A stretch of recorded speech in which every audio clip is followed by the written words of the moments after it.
First and foremost, I give all praise, honor, and glory to Yahweh, Ba'ashem, Yahushai, Ba'ashem, Arakakwadash. Yahweh is who this world ignorantly calls God. Yahushai is who this world ignorantly calls Jesus. Ba'ashem means in the name, Rakah means spirit, and Kodash means holy. And that's all in the Paleo Hebrew. I also give double honors to the elder bishops and apostles of Great Millstone that taught me this truth. This video, I'm going to go into how famine is coming, right?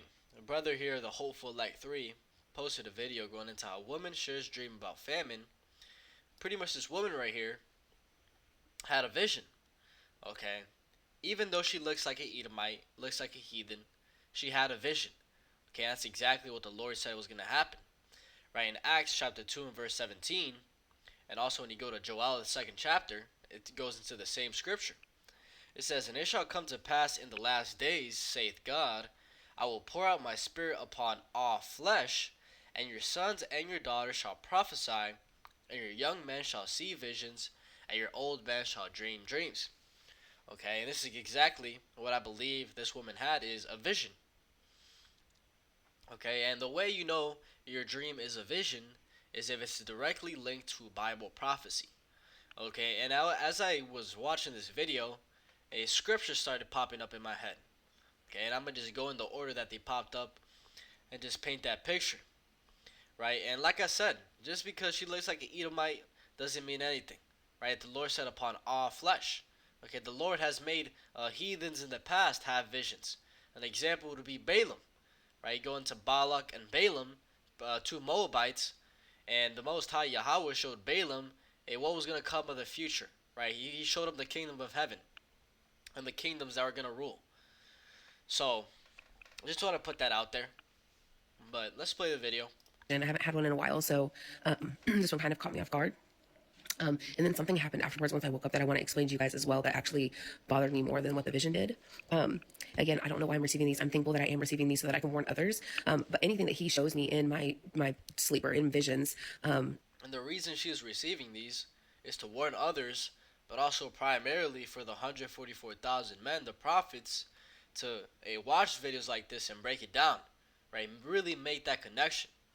Right? Because she could listen to this, she'll have the vision, but she won't be able to go in the scriptures and find 4 or 5 scriptures that talk about what she just saw. Right? She doesn't have that knowledge. So that's what the prophets are here for. Right? The 144,000. Has either come to pass or will come to pass. Okay, so he's never given me anything that's not accurate. The only thing that hasn't come to pass yet is the earthquakes. So I know they're coming. I can feel it in the spirit that they're coming. Like, I'm not worried about it. Right? And Yahushua talked about that. Right? He talked about there's going to be diverse earthquakes. Right? So she's on point with that. They are for sure coming. And I know that there's going to be more issues with like tsunamis and hurricanes, like massive issues. I know that that's coming as well. Anyway, last night when I was sleeping, I had this vision where I was I was almost like following people that I didn't know, but I felt comfortable with them. Like I felt comfortable with them in my vision. And I was following them into like the middle of like nowhere. It was like the wilderness almost. One thing that I do remember is everything was like, there was no green anything. Like the ground was dust, the trees were dried up. Like there was no life like on anything. Like everything was just, I don't know, like burnt up. It kind of looked like it was toasted a little bit. Like there was no green life. And I was following this lady. And I'll stop her right there. Right, what she just went into, okay, is biblically accurate. Right? Because America is going to become a desert as a result of the nuclear destruction. Now, when she's going into how, in her story, let's say, because ultimately when the nukes go off, all of America is going to become a desert. But even before the main nukes, right, you can have instances of pocket nukes, right, small missiles going off in cities, right, taking down a whole city. And you can still have this scenario. Okay, but let's read the end all be all, going into how America is going to be a desert. This is Jeremiah chapter 50. When you go into this, it's talking about Babylon the Great. Right, and the reason you know this is talking about Babylon the Great, or talking about America, one of the hints is the way that it talks about this Babylon being destroyed. Now, ancient Babylon, when you go into the history, it pretty much fell overnight. Right, it fell to a man called Darius the Persian, Darius the Mede. Okay. You got to go read Daniel the 5th chapter for that. Going into how the writing on the wall, and that same night, okay, the kingdom was pretty much taken down. Okay, Okay, so ancient Babylon was destroyed pretty much by male forces. Or not male forces, but manpower, right? That's how it went down. It didn't go down by fire, as we're about to read, or as this chapter goes into, showing you that this is talking about a different Babylon. When you go to Revelation, the 11th chapter, and you read about how Babylon is spiritually called Sodom and Egypt, America is exactly what it's talking about. America is spiritually called Sodom and Egypt because it does the same ass wicked acts: homosexuality, pedophilia. Okay, and you can keep on going down the list. So just wanted to point that out there. This is verse 39. It says, "Therefore the wild beasts of the desert and the wild beasts of the islands shall dwell there, and the owls shall dwell therein, and it shall be no more inhabited forever, neither shall it be dwelt in from generation to generation." Alright, so nobody's gonna ever live in America again. Only the animals, the wild beasts, are gonna be living here. Okay, and it's gonna be a complete desert. And another key point showing you this is not talking about ancient Babylon over there in Iraq is because it says that once this happens, it's no longer going to be dwelt in from generation to generation. Right? If I were to search up Iraq, Babylon, there is still people living there right now. Iraq, Babylon population.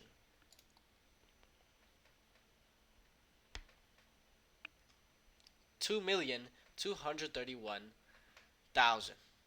Okay? There's still people over there living.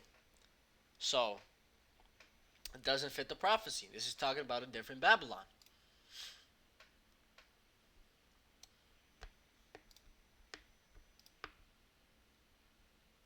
Just looking at the architecture.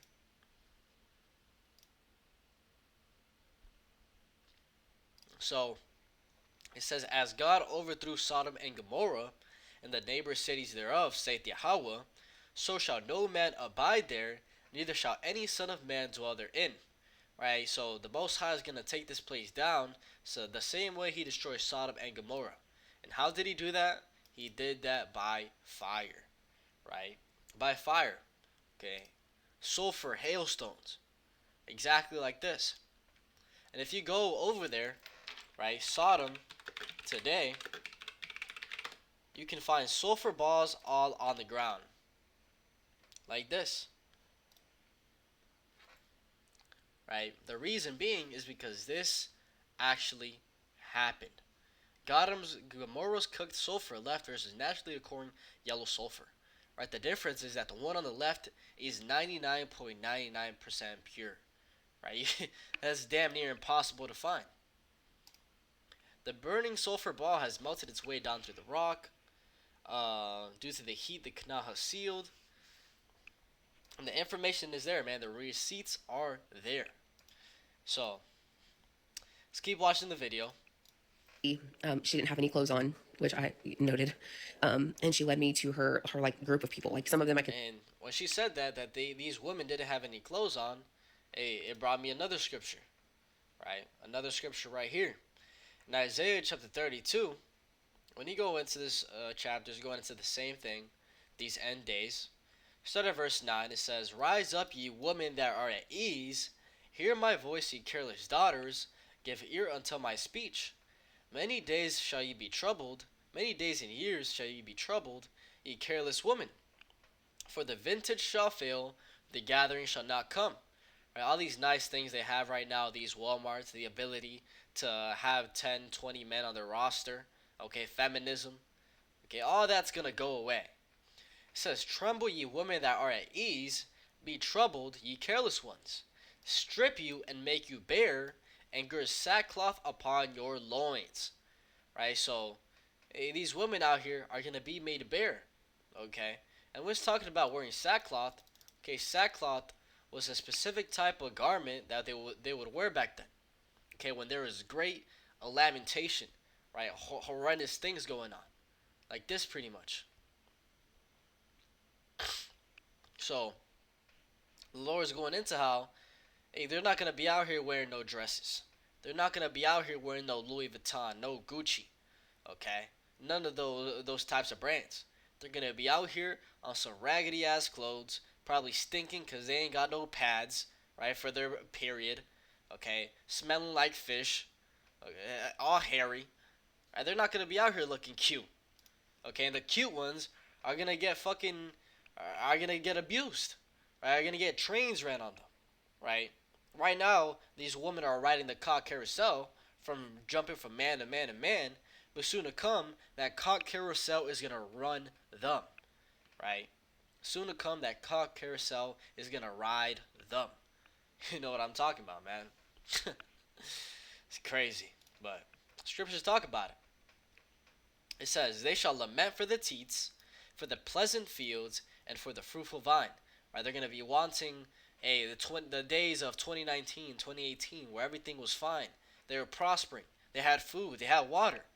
Right? They're gonna be thinking about, oh, remember this, remember that. Right? When they ain't got none. Okay, because Yahweh Bashim Yahushai said it's gonna be a time like never before seen. So, hey, there's a reason these bitches are gonna be running to the men of the Lord, right? Because they're not gonna have any other option. Beautiful, man, beautiful. Let's keep watching the video. Could tell were her family. I couldn't tell if some of them were others were family. It looked like maybe it was like a group of people that had gotten together because they didn't have anywhere else to go. Anyway, they were all out together in this wilderness and they were around like a fire and they were sitting there. And the one thing that I did notice was they all seemed like they were sucked of energy. And some of them had clothes on, some of them didn't have clothes on. The ones that did have clothes on were really like torn up and ratty. They didn't have much. They had very little with them, like personal belongings.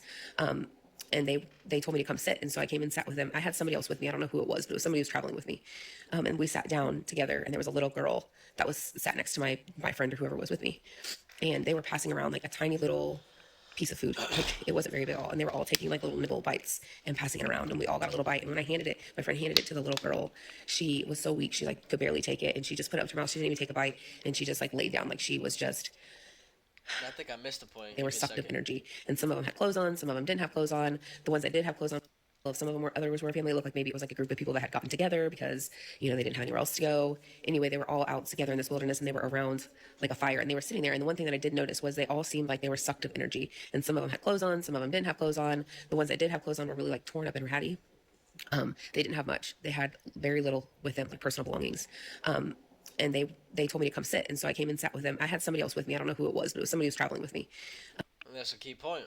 Is that she said that she has somebody else with her, somebody that was traveling with her. Okay, and that's the point, is that in these days to come, right, Jacob's trouble, we're gonna be out here on the move. Okay, we're gonna be out here on some purge shit. Okay, we're gonna be out here on some straight movie shit. Right? It says in Amos the 5th chapter. Let's pull that.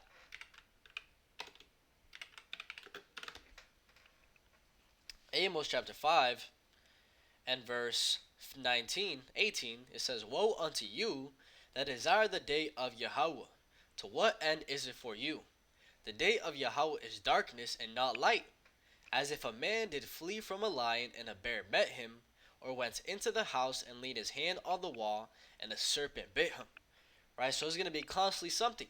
Right? You're running from a lion, all of a sudden a bear meets you. Right? A bear meets you. You're going to be like, damn, I just wasted all my energy on that, and now I'm about to get murked. Right? And once you're done with the bear, you go in the house to chill, put your hand on the wall, and now a serpent bit you. Right? Now your hand's swelling up because it has venom. Right? And now you have to deal with that. You have to find a way to face your hand. Right? You might have to chop it off. Right? In the midst of chopping it off, your arm gets another infection. Right? It's going to be constantly something going on and on and on. So that's where we're going to have to be on the move. Right? It says that on 2nd Ezra chapter 16 and verse 40. It says, "O my people, hear my word. Make you ready to thy battle. And in those evils, be even as pilgrims upon the earth." Right? So we're going to be as pilgrims, constantly moving. And when you go into that word pilgrim, the definition goes into, I think it said it right there.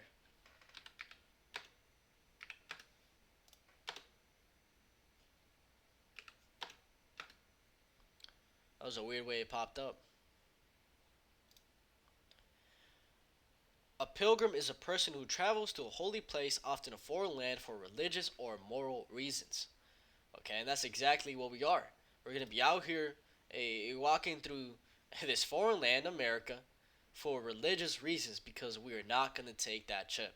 We are not going to bow down to the image of the beast, the New World Order, and we're gonna stay strong to Yahweh Bashem Yahushai. Right? That's why we're gonna be out here as pilgrims. Okay? Traveler or wanderer like a pilgrim.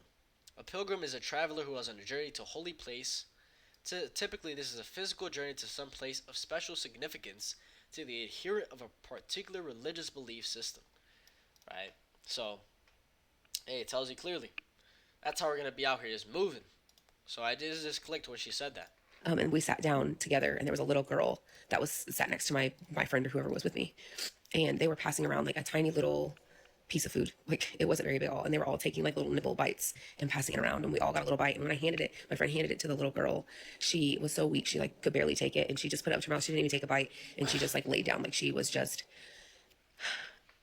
I don't know how to explain. Just she, like she wanted to just die. Like you could just tell, like she wanted to just die. And so I knew that God was showing me some type of famine. This is next. And right there, what she said is on point. Right? How do you have 5, 6, 7 people sharing a little piece of food? Right? Well, that's exactly what it says in the scriptures. This is Revelation chapter 6 and verse 5. It says, "And when he had opened the third seal, I heard the third beast say, Come and see. And I beheld, and lo, a black horse. And he that sat on him had a pair of balances in his hand. And I heard a voice in the midst of the four beasts say, A measure of wheat for a penny, and 3 measures of barley for a penny. And see thou hurt not the oil and the wine." Right? And when you're going into this, it's talking about famine. Okay, and when you read this in the NLT, the New Living Translation, it gives you a more modern day, pretty much a perspective of how much money it would cost. It says, "And I heard a voice from among the 4 living beings say, A loaf of wheat bread or 3 loaves of barley will cost a day's pay." Okay, so imagine that. Imagine you're a man and you work 8-hour construction shifts, okay, in that hot sun, and all you get for that work was a loaf of wheat bread. All right, let's search that up. Loaf wheat bread. See how big that is. Right, this is all you get for your 8-hour shift. And you have to spread that out between your entire family. Okay? And the situation she was going into is the situation of, imagine you ain't got no work. Imagine nobody's working and you only are sharing the food that you got. Right? The point is that it's going to be difficult.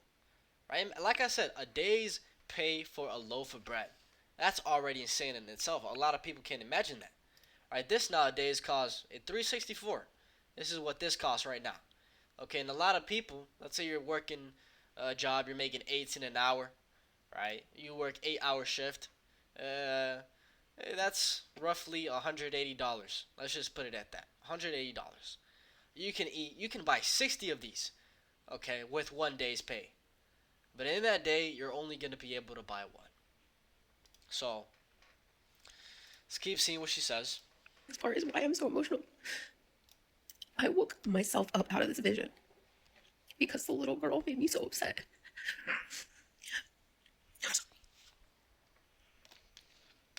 As soon as I woke myself up, I co-sleep with my son. He's 2. He was crying in his sleep. He was crying out. He says, Mommy, Mommy, I'm so hungry. And he was crying.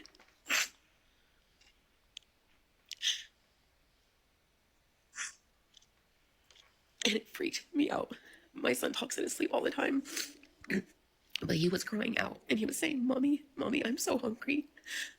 And this was in like minutes of me waking up from this famine dream. And it shook me. Like I wanted to wake my son up out of his sleep and go make him whatever he wanted to eat last night. Like I'm not even kidding. I was so upset. This is a warning that it is coming. And that's the point, is that famine is coming. And that last part she put about her son saying that as soon as she had the dream. Hey, that's the Lord working, man. That's the Lord. Okay? That's the Lord. He ain't playing. Okay? And his spirit is going to jump upon all flesh no matter who they are. Okay? They're going to see visions. They're going to have dreams. And everybody's going to slowly but surely start seeing the end coming.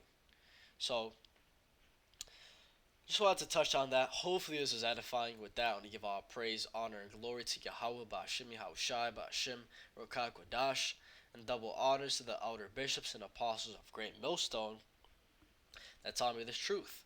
Shalom to you, like Shalom.